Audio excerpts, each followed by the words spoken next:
documentário parte da cidade de Maringá, no Paraná, ao nosso ponto zero a 593 metros de altitude. 37,6 km do ponto zero e 750 metros de altitude tem-se a formação do solo basáltico da Bacia Sedimentar do Paraná, esse sendo formado durante o período Mesozoico pelos hotspots ou diques diabásicos, que devido a uma pluma magmática ganharam força e expeliram o magma pela superfície, através da rachadura, assim formando um solo específico desde Maringá até o rio Paraná e cobrindo os arenitos. A vegetação predominante é a estacionária semidecidual submontana, ou mata atlântica do interior. O uso do solo é voltado para culturas temporárias como soja, trigo e milho.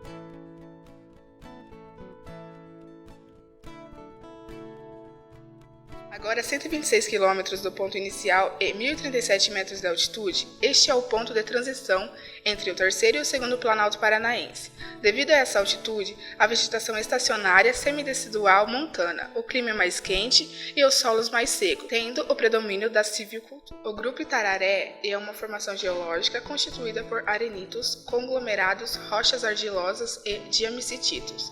Com a coloração amarelada, essa formação esfarela facilmente ao toque, presente perto da região de Telêmaco-Borba.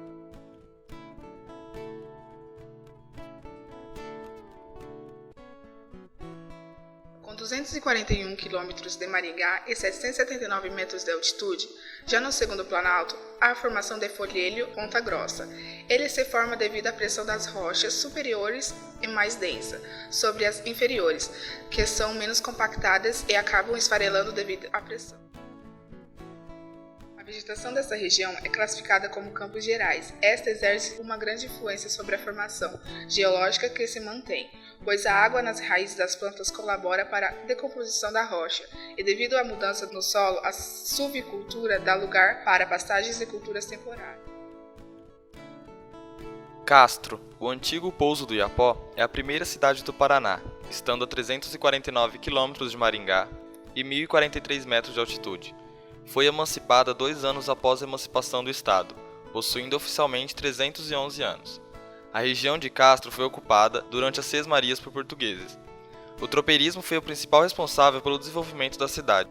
O tropeirismo era a atividade econômica principal do Sul, que consistia em levar o gado do Rio Grande do Sul até Sorocaba, assim constituindo a principal via do tropeirismo, a Viamão-Sorocaba. Durante as viagens, eles faziam pausas para a engorda do gado, já que devido aos grandes deslocamentos, eles perdiam muito peso e assim valor. E nesses pontos foram se desenvolvendo vilas, sendo Castro uma delas.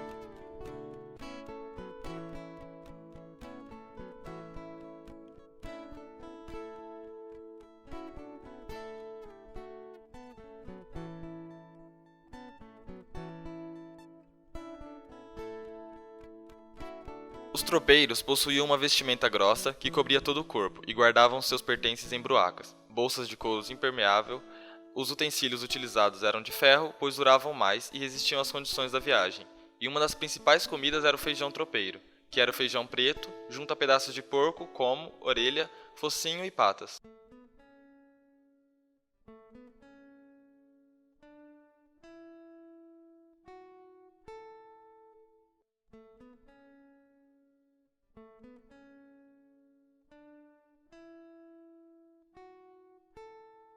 Em Castro, é possível observar o movimento artístico paranismo, na Praça da Igreja. Esta que mistura o estilo neoclássico grego, gótico e bizantino.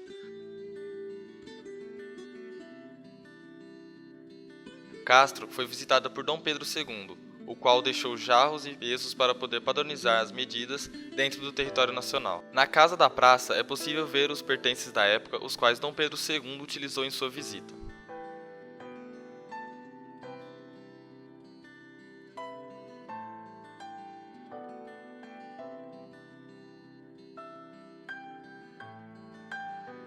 Na casa de Sinhara, podemos observar roupas e utensílios da época, e um dos mais chamativos destes eram as roupas de núpcias. Os homens vestiam uma cueca do tamanho de um short, e a mulher vestia uma longa camisola, e uma calçola com um buraco no meio das pernas. Com os outros objetos expostos na casa, podemos reviver e observar como era a vida nessa época, assim, estudando e entendendo a sociedade que lá se estabelecia. Dentro da casa, podemos observar em algumas partes como era feita a construção das casas, utilizando taipa de pilão. O que é Vila Velha? Já com 421 km rodados e a 810 metros de altitude, é possível observar a formação Vila Velha. Ela ocorre devido à combinação de arenitos da região, sendo o arenito inferior mais maleáveis e menos rígidos que os superiores. O intemperismo químico acaba moldando a parte inferior das rochas, dando um formato de taça. A transição do segundo planalto para o primeiro, com 470 km rodados, e a maior altitude do trajeto com 1.127 metros. Em um dos lados, é possível ver os arenitos que formam a Bacia do Paraná, e do outro as rochas cristalinas do primeiro planalto. 546 quilômetros de Maringá e a 873 metros acima do mar se inicia a cidade de Lapa, fundada em 1769 e envolvida nas mesmas condições de formação de Castro. Lapa é uma das cidades que abriga uma enorme quantidade de história e curiosidades ligadas à sua existência, tendo atualmente 245 casas tombadas pelo patrimônio histórico.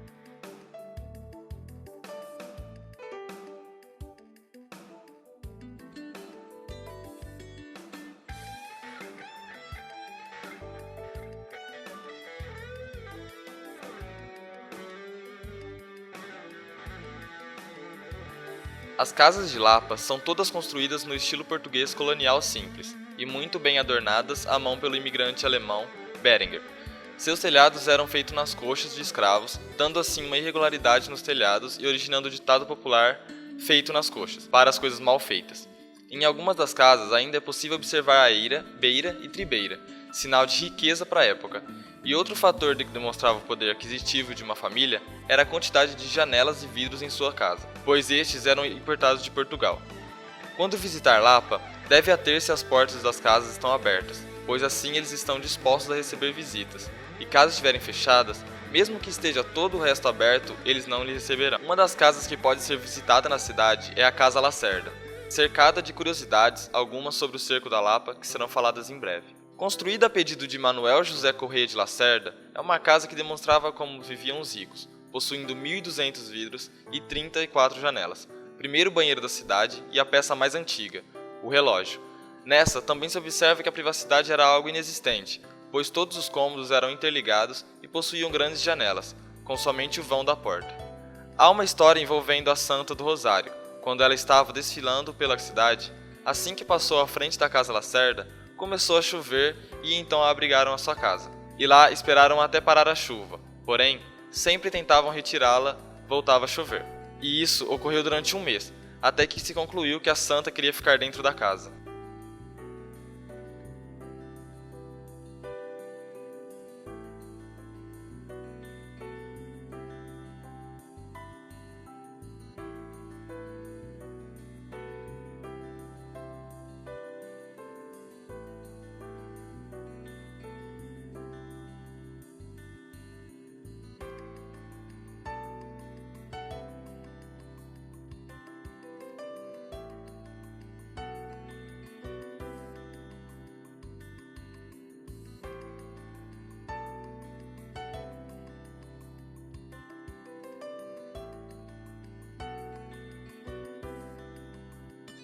A igreja matriz de Santo Antônio levou 15 anos para terminar de ser construída, com paredes de aproximadamente 1,5 metro de largura, utilizado durante o cerco da Lapa como forte e cemitério.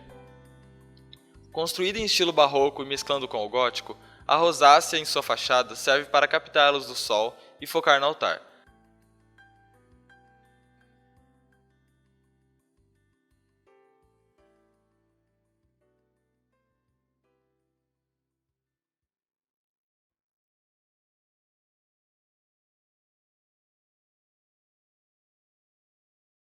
As imagens foram trazidas da Europa e também foram confeccionadas durante o período barroco, com o Jesus dentro dela tendo cabelo humano em sua cabeça. Devido à história escravista da cidade, a igreja tem uma área específica onde os escravos iam para ter o seu culto, e ficaram presos. Uma curiosidade é que na porta da igreja, um dos vidros tem a imagem de uma santa gravada e surgiu lá sem nenhuma explicação. Com uma grande quantidade de produtores culturais, a cidade da Lapa precisava de um centro cultural para as amostras do que foi produzido. e assim surgiu o Teatro São João. E aproveitando que a vedete Pepa Rus estava fazendo apresentações em Curitiba, ela foi convidada a ir à cidade inaugurar o teatro. Todos ficaram impressionados com ele, já que ele mistura a arquitetura neoclássica com seu interior elisabetano e um palco italiano. E com tanta empolgação, a festa durante sua apresentação, Pepa Rus mostra sua canela, o que imediatamente esvazia o teatro. Os homens cobrem a visão e as mulheres se viram para trás, para não verem tanta vulgaridade. E após isso, ela foi repudiada na cidade por ser imoral e não seguir os bons costumes.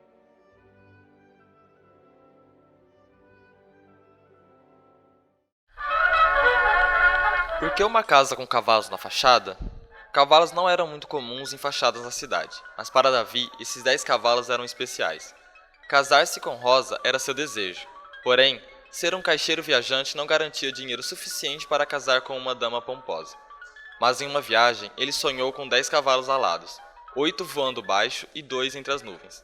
De volta a Lapa, viu um bilhete de número 10 e comprou. Um tempo depois, foi anunciado o mais novo ganhador da loteria da cidade, dono do bilhete número 10.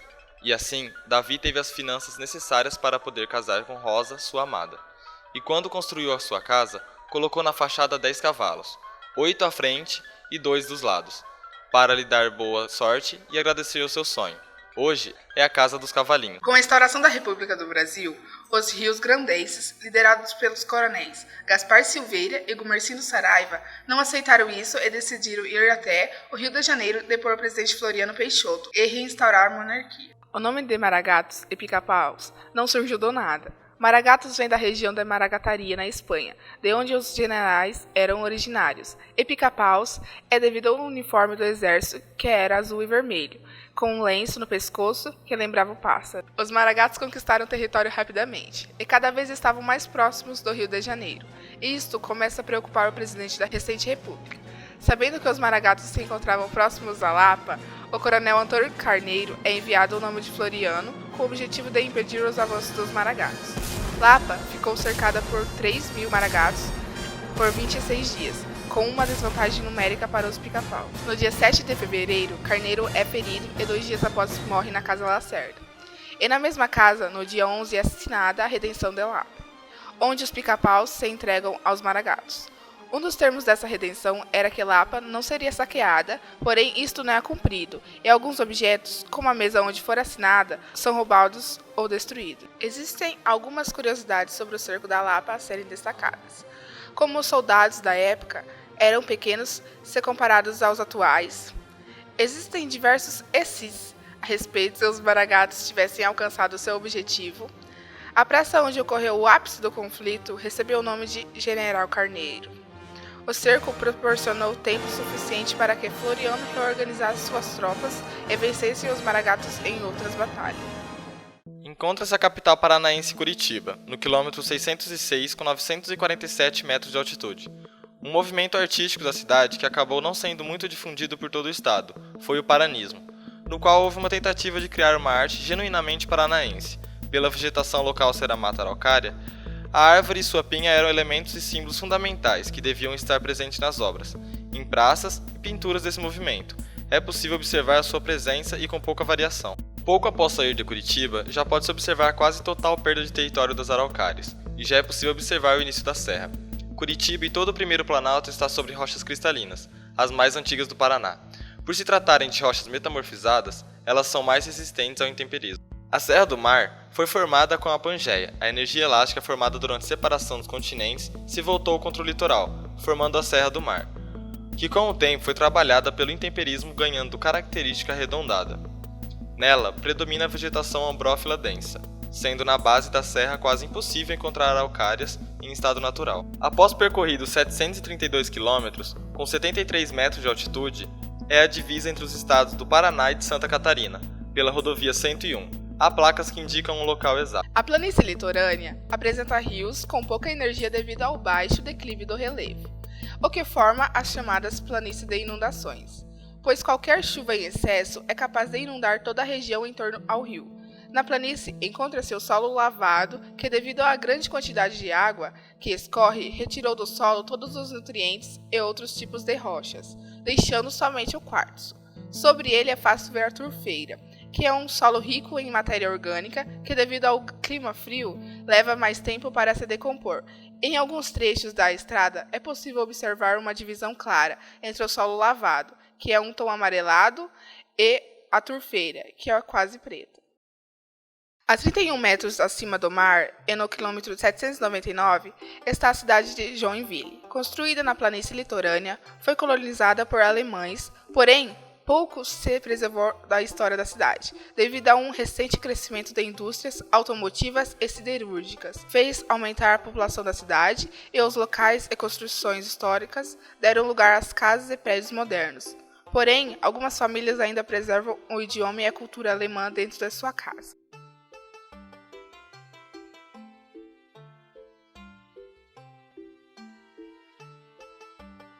As cidades próximas a Joinville têm a economia voltada para pastagem, plantações de arroz ou para transportes de cargas. As passarelas, ou viadutos nesse trecho, têm a altura entre 5,9 metros e 6,4 metros, para ocorrer menos transtornos no transporte de grandes cargas. A 50 metros de altitude e a 972 quilômetros percorridos, pode-se visitar Florianópolis, a capital catarinense. Nesse trecho é encontrada a última faixa de mangue do Brasil, pois o clima frio mais ao sul impede a sua formação. Em Florianópolis, nós podemos ver a primeira ponte hasteada do Brasil, já desativada devido às suas condições, mas ainda imponente e símbolo da cidade. Após a ilha ser tomada pelos pica-paus, o nome da ilha foi trocado de Desterro para Florianópolis, em homenagem ao presidente da época, Floriano Peixoto. A 1.065 km e 23 metros de elevação, chega a Laguna, cidade que possui 339 anos, colonizada por açorianos e tombada como patrimônio histórico. A cidade recebe este nome devido à formação de lagunas. Mas como se formaram as lagunas? Com o resfriamento do planeta e formação das calotas polares, o mar recuou e deixou no lugar em que ele ocupava formações que parecem poças alinhadas, que são as lagunas. Foi construído um mole com aproximadamente 1 km de extensão para garantir que as lagunas continuassem a receber água e não deixassem de existir. Em Laguna, é possível ver a formação de dunas. Devido ao solo lavado, elas são constantemente modificadas pelo vento. Porém, existe a vegetação natural, a restinga, que é capaz de crescer sobre a duna e impede parte da ação do vento sobre a mesma. A restinga também é importante para impedir o processo de desertificação, e por isso, nos estados do Paraná e Santa Catarina, é proibida a sua retirada. Em Laguna, há uma falésia morta, ou seja, a água do mar não a alcança mais. Chamada de Morro da Glória, sua base está a 10 metros acima do mar e seu topo a 136 metros. Essa variação de altitude ocorre em um trajeto de 1 km, e em seu topo é possível observar as lagunas. O morro recebe este nome por ter a Nossa Senhora da Glória constituída em seu topo. Construída em 1953, possui 14 metros de altura. Em Laguna, podemos observar no final da praia alguns quebra-mar, que servem para abastecer as lagunas com a água do mar e também auxiliar barcos que forem adentrar ao canal. Há um mole que liga as lagunas ao rio Tubarão e depois ao mar, com aproximadamente 1 km de extensão. Durante seu trajeto, pode observar a pesca local e também a presença de animais como botos e baleias, que vêm dar à luz a seus filhotes em águas catarinenses. Matacão, o que é isso? Sabe aquelas pedras caídas pelos morros? Isto é chamado matacão, um processo de decomposição da rocha, a qual se solta da rocha original e se movimenta para os locais mais baixos.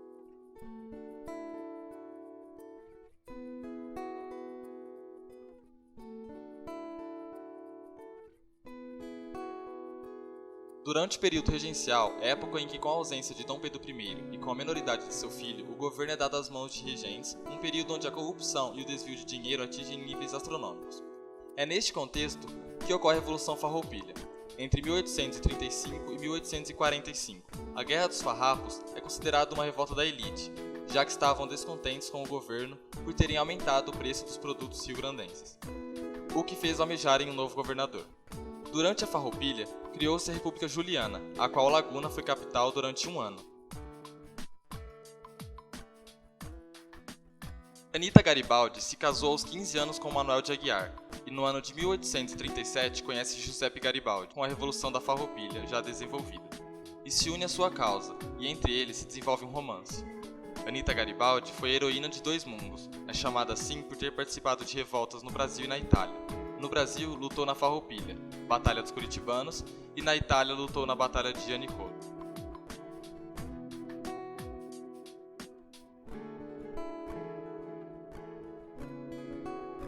O Marco de Tordesilhas, em Laguna, representa o início da história do Brasil, que dividia o território em leste para Portugal e oeste para a Espanha. Algumas curiosidades sobre Laguna.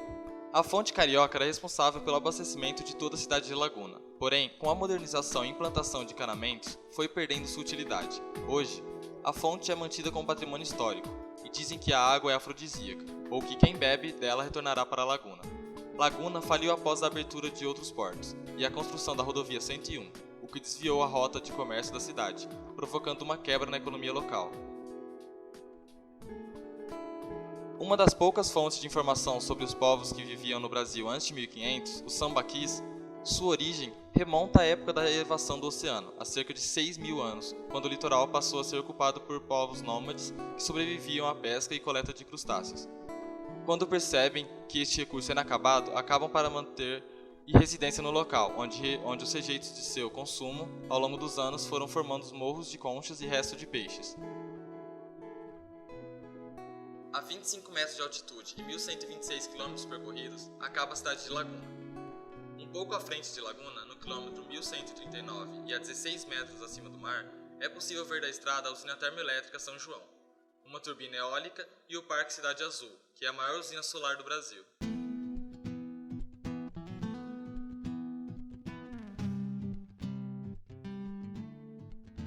Com elevação de 20 metros e 1.224 km percorridos, inicia a cidade de Araranguá.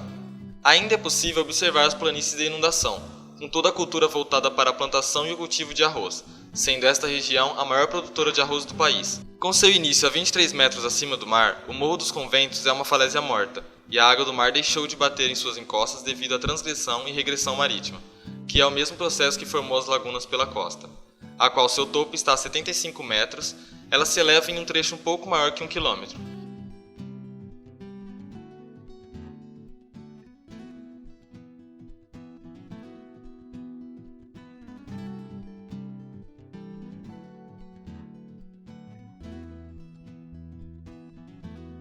E somente com 11 metros de elevação e 1.257 quilômetros distantes do ponto zero, acaba a cidade de Araranguá.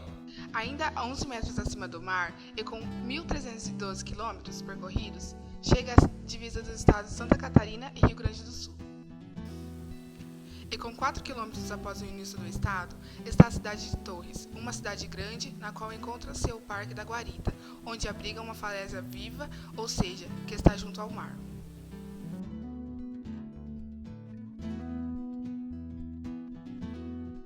Com a base ao nível do mar e ao topo 45 metros de altitude, a falésia viva de Torres permite visualizar dunas e a cidade de um lado e do outro mar.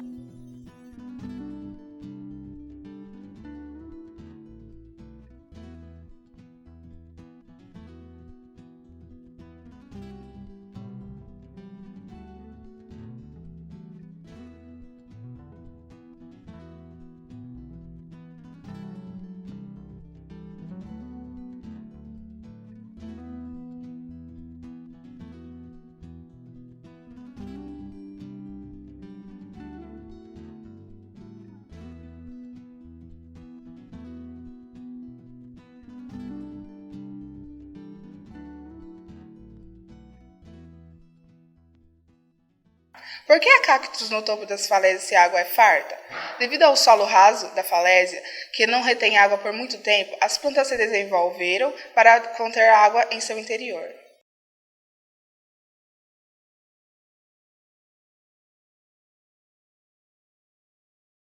Após percorridos 1.328 quilômetros e passando desde 1.127 metros para o nível do mar, é encerrado o trajeto do interior do Paraná em direção a Torres pelo litoral brasileiro, passando por diversas cidades e 3 estados da região sul, finalizando então a oficina 7 do Colégio SESI Maringá. Sou do Sul, o Brasil é meu país.